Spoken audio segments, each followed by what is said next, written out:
Jangan lupa subscribe YouTube channel Suara ID TV dan jangan lupa nyalakan lonceng notifikasinya.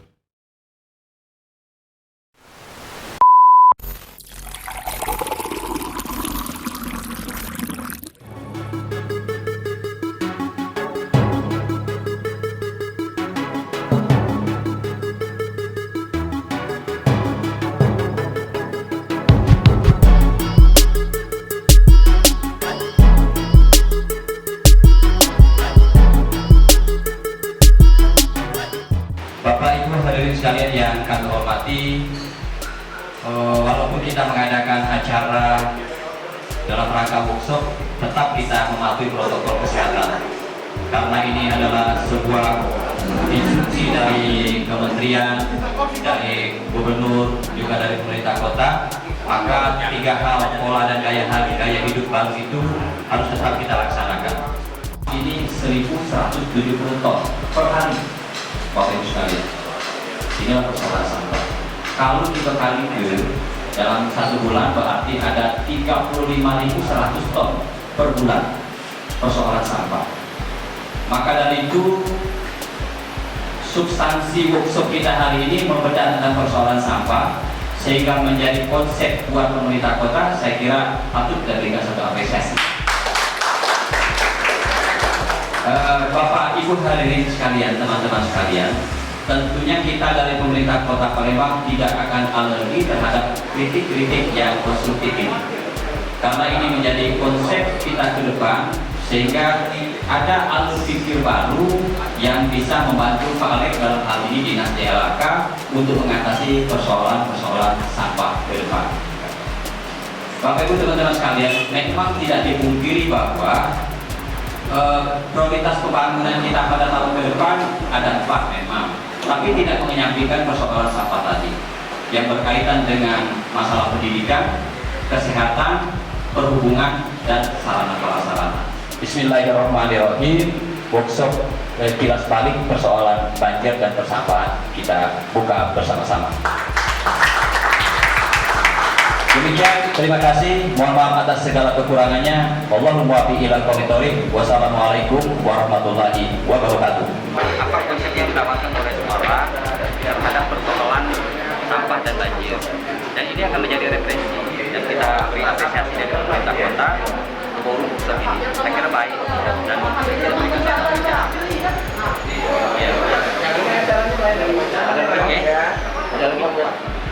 Ya.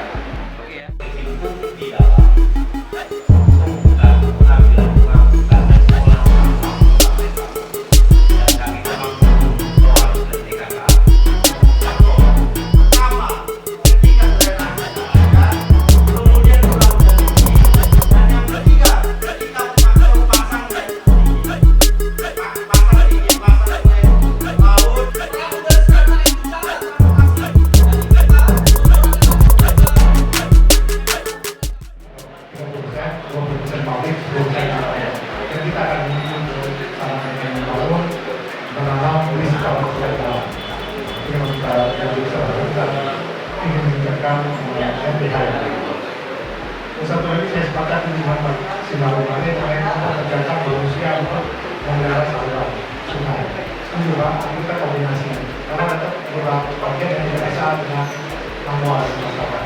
Kami sudah punya 580 orang PHL yang setiap hari bisa dari sungai saluran masuk di kemudian barat. Dan itu diupah dengan upah lebih kecil. Memang kami setuju ditambah lagi dan kalau benar Pak Ketua Dewan anggaran pemeliharaan itu dikhawatirkan kita bisa, saya setuju dari 580 PHN itu kan palingnya kita bisa hidupi 4 orang ya, suami istri 180, terus utama anak kedua, dan bisa 4 orang Kita dari pemerintah kota memberikan satu apresiasi terhadap forum workshop ini karena akan membedah persoalan dan permasalahan sampah. Karena kan banyak permasalahan, ada masalah kemacetan, masalah banjir, masalah termasuk masalah persampahan. Kita tahu bahwa sampah di Palembang kan 1.170 ton per hari. Kalau 1 bulan berarti 35.100 ton per 3 bulan, per 1 bulan. Artinya tugasnya Pak Kadin ini luar biasa. Maka dari itu harus didukung oleh sarana prasarananya, artinya ketersediaan mobilnya, sarana angkutan, termasuk sumber daya manusia, dan terakhir adalah masalah ketersediaan anggaran. Kalau Pak Alek ini sebagai kadin tidak didukung oleh 3 hal itu, maka tidak optimal. Maka dari itu kita akan mencoba minta masukan dari forum Bukset ini. Saya kira ini cukup bermanfaat buat di pemerintah kota. Mungkin langkah terdekat mungkin kita dalam menangani banjir ini. Kalau dalam waktu dekat tentunya kan dari Pak Alek sudah melaksanakan gerakan pengumpulan sampah, bahkan ada tim-tim khusus sampai ke tingkat RT, kelurahan, termasuk kerjasama dengan pertanian paling membuat dengan PUPR juga membuat penyerapan air sehingga tidak terjadi genangan banjir, termasuk pengelolaan sampah. Bahkan ada tim gerak cepat dari Pak Alek yang begitu ada pengaduan masyarakat dia langsung turun ke jalan. Pak, untuk pembangkit listrik dari sampah itu gimana Pak? Sampai sekarang masih dipelajari karena terkendala masalah COVID-19 kerjasama dengan Kementerian Lingkungan Hidup, Kementerian Lingkungan Hidup memang sudah ada MOU kemarin, tapi sekarang masih dipelajari kembali karena ada beberapa diktum yang harus diperbaiki dan diperbaiki. Pak, sedikit Pak, untuk akhir tahun Pak, mungkin Pak, untuk akhir tahun Pak, supaya ASN liburan ini Pak. Kalau untuk libur akhir tahun tetap kita sesuai dengan edaran dari pihak Kementerian Menpan maupun BKN untuk tidak melaksanakan aktivitas yang berlebihan. Kalaupun ingin keluar kita mematuhi protokol kesehatan dan tidak membuat acara atau agenda yang mengakibatkan kerumunan yang lebih besar. Edarannya itu. Kalau untuk yang penyelenggara Pak, misalnya penyelenggara kegiatan-kegiatan misalnya. Kalau ingin menyelenggarakan kegiatan harus mendapat rekomendasi dari satuan tugas pemerintah kota. Dalam hal ini wali kota dan para forkominda harus ada itu. Dan juga tetap mematuhi protokol kesehatan. 18 tentang pengolahan sampah rumah tangga dan sampah rumah tangga. Kemudian juga kita punya Perda nomor 3 tahun 2020 juga tentang pengolahan sampah rumah tangga dan sampah rumah tangga. Nah, pengelolaan sampah ini terdiri menjadi 2 bagian, yaitu penanganan dan pengurangan. Penanganan itu artinya bagaimana kita yang dilakukan oleh pemerintah, bagaimana mengangkut sampah masyarakat ini ke TPA, dari TPS ke TPA. Itu yang kita lakukan. Yang kedua adalah pengurangan. Pengurangan ini adalah lebih domainnya adalah peran serta masyarakat. Bagaimana kepedulian masyarakat? Seperti kita membentuk TPS 3R, bank sampah, Di sana ada pengomposan, Bagaimana ada pemilahan di sana. Ini pengurangan, Masyarakat sudah juga peduli secara tidak langsung dengan melakukan pengumpulan, Ada bank sampah pemilahan, dijual, juga melakukan pengumpulan barang-barang ataupun sampah yang bisa bernilai ekonomis dijual seperti itu. Nah, sekarang permasalahan sampah di Kota Palembang ini lebih kurang 1.170 sampai 1.200 ton per hari yang harus kita angkut dari masyarakat. Itu berdasarkan perhitungan JICA, perkalian 0,7 kilogram itu manusia menghasilkan sampah rata-rata per hari dikalikan dengan jumlah penduduk dan juga bagaimana kita mengangkut sampah ini sampai ke TPA dari TPS. Sesungguhnya DLHK pemerintah itu kewajibannya dari TPS ke TPA, tapi bagaimana dari masyarakat ke TPS, maka itu untuk saat ini sangat kita sangat membutuhkan peduli dari masyarakat, bisa menggunakan jasa-jasa swasta, silakan melakukan pengangkutan dari rumah-rumah sampai ke TPS untuk hal-hal seperti R3, kemudian pickup, dump truck itu buangnya ke TPA, seperti itu. Dan permasalahan sampah tanpa peduli, ini masalah sampah masalah kita semua. Selagi masyarakat manusia hidup pasti menghasilkan sampah. Kita tidak bisa bekerja sendiri pemerintah tanpa dukungan kepedulian masyarakat. Ada juga permasalahan Pak, bagaimana sampah? TPS tidak ada, TPS tidak harus banyak. Tapi bagaimana kesadaran dari masyarakat itu bisa datang ke TPS yang sudah disiapkan untuk membuang sampah. Untuk saat ini Pak, TPS di Kota Palembang sendiri ada berapa banyak? 372-an tersebar. Ini sudah mulai berkurang, dulu kita bisa lebih dari itu. Namun perkembangan kota banyak pembangunan, masyarakat tidak menginginkan di dekat rumahnya ada sampah dengan alasan klasik bau dan sebagainya. Kalau tak bau dan sebagainya, buanglah sampah di tempat TPS yang kita sediakan. Kalau untuk TPS 3R Pak? Dan kawan-kawan juga harus peduli bisa menegur masyarakat seperti daerah lain, dan ini tolong dukungan dari masyarakat. TPS 3R kita ada 16 kecamatan yang sudah membangun, ya, ada yang sedang ataupun yang sudah. Kemudian kita punya 5 TPS 3R yang sudah ada, dan itu perlu di TPS 3R ini memang sangat peran besarnya adalah dari masyarakat. Nah, kadang-kadang ada yang terkendala semangat sosialnya memang agak harus tinggi sekali di sini. Nah, apabila semangat sosial kurang tinggi di sini, bagaimana setiap harinya kita bisa menghasilkan itu sedangkan tidak seimbang, karena di situ ada pemilahan sampah bisa dijual, kemudian bagaimana diolah jadi kompos organik, kemudian organik bagaimana bisa diolah menjadi biji plastik dan sebagainya di situ. Namun demikian, bila kita mengandalkan itu dengan aktivitas yang tidak seimbang dengan penghasilan, akhirnya itu juga akan. Tapi untuk tahun 2021 kita coba akan membuat bank sampah ini. Kita akan memberikan contoh dulu kepada masyarakat, kepada OPD untuk dapat melakukan pemilahan sampah di kantornya dan mengirim sampahnya ke DLHK. Kita mulai dari situ dulu. Pak, untuk pembangkit listrik tadi Pak, pembangkit listrik ya, insenerator namanya, yang kita diprogramkan oleh Bapak Wali Kota. Itu tahun 2018 sudah melakukan PKS. Namun demikian di tahun 2020 ini 2019 ya. 2020 ini kita lakukan adendum PKS. Perlu ada klausal-klausal yang perlu diperbaiki.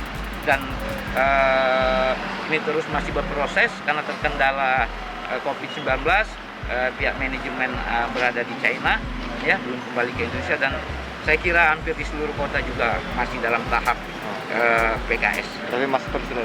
Ya, dan bila ini nanti berhasil terlaksana, itu bisa menghasilkan 20 megawatt listrik.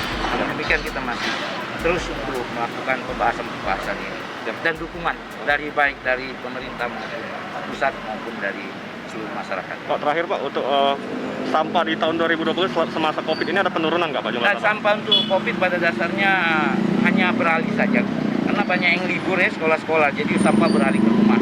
Namun demikian untuk sampah infeksius ya, sampah rumah sakit adalah peningkatan sampah, namun secara total masih stabil. Persentasenya Pak, mungkin Pak? Ya. Persentasenya Pak? Kalau sampah COVID saya kira tidak sekitar 1-2% ya nambahnya dari 1.200 ton itu. Ya, tapi juga di sisi lain di sampah sekolah berkurang. Jadi sebenarnya hanya sumbernya saja berubah. Sip. Oke. Oke kawan. Dari seluruh kolaborasi kita bersihkan, dan kalau ada banjir kita ada di lapangan. Dan kawasan kita bersihkan dari sampah, dari sedimentasi, dan yang terus kita sambungkan dan kita berkurang jauh. Pompa kita hidup. Penanganan banjir di Kota Palembang dari pihak PUPR ada terobosan baru nggak? Ya, dan kami setiap 24 jam dan kami punya pompa. Baik pompa dari banjir yang tetap dan pompa yang bergerak. Kasih Pak. Pak, tanggapannya sendiri Pak, bagaimana Pak dari Dinas PUPR? Ini yang kita perlukan komunikasi bersama. Kita ngomong ini masalahnya, ini solusinya. Jangan kita cuma bisa melemparkan masalah tanpa ada solusi bersama.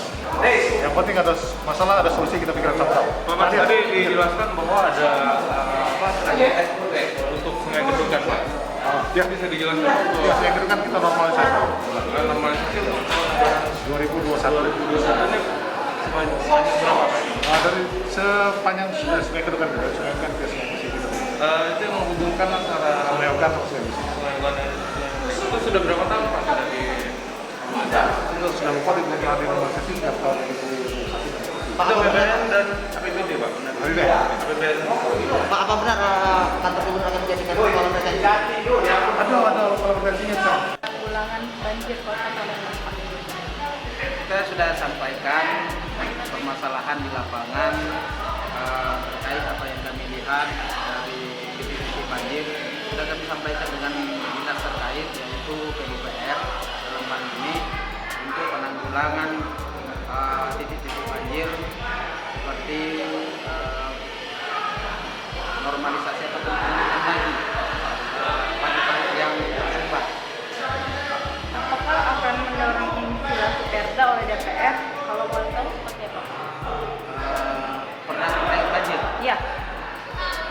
banjir sudah kita lakukan, tinggal kalau kita bilang bisa kita bilang lebih keseriusan lagi dari pemerintah kota. Tapi dalam hal ini juga kita sudah apresiasi bahwa titik-titik banjir itu sudah berkurang, karena ini kerjanya besar, urusannya luas, kita secara bertahap penanganannya. Tidak seperti apa namanya instan penanganan banjir ini, karena sudah bertahun-tahun masalah klasik ini. Bila terjadi hujan turun, ada genangan-genangan air ataupun titik-titik banjir di beberapa